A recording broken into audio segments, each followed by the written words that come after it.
Hi, you guys. I can't resist taking a little bit more time on, gosh, can I say my favorite? And the reason is that I'm here to help make sure that you only get the best and spend your precious time with your littles in a way that is honey for their heart, and yours too. So Robert Berry wrote this in 1963, and I found it for you. It's still in print for a couple of reasons. He's a genius at little poetry for the littles. And he actually taught design at Dartmouth for a very long time. So you'll want to spend time on the illustrations. I won't as much here, but not only is his poetry exquisite and fun and lilty, but the illustrations you can just immerse yourself in. So I'll only read a bit, but oh my goodness, look at this mansion.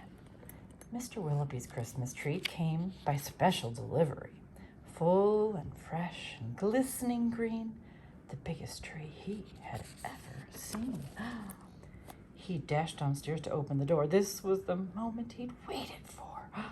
A magnificent tree, splendid, he cried. Please, won't you carry it right inside? Look at him, makes me laugh.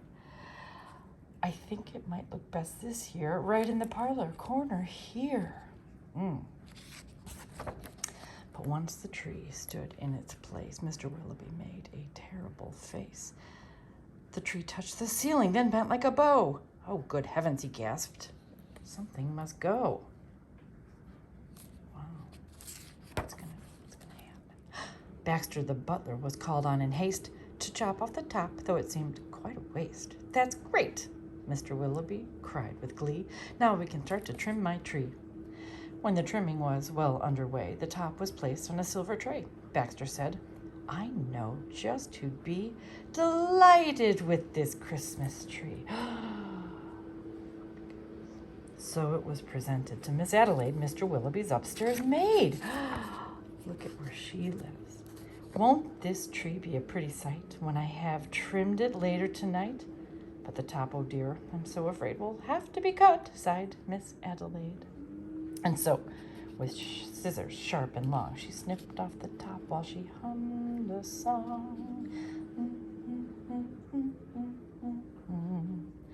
The top was set out the very next day in back of the house to be thrown away. That little tree top caught the eye of Tim, the gardener, passing by. He certainly was not about to see that little tree thrown out.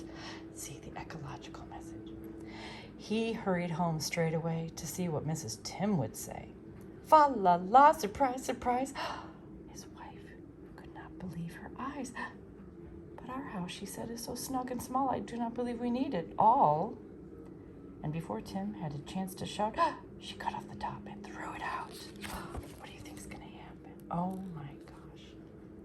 Barnaby Bear. Oh. Oh.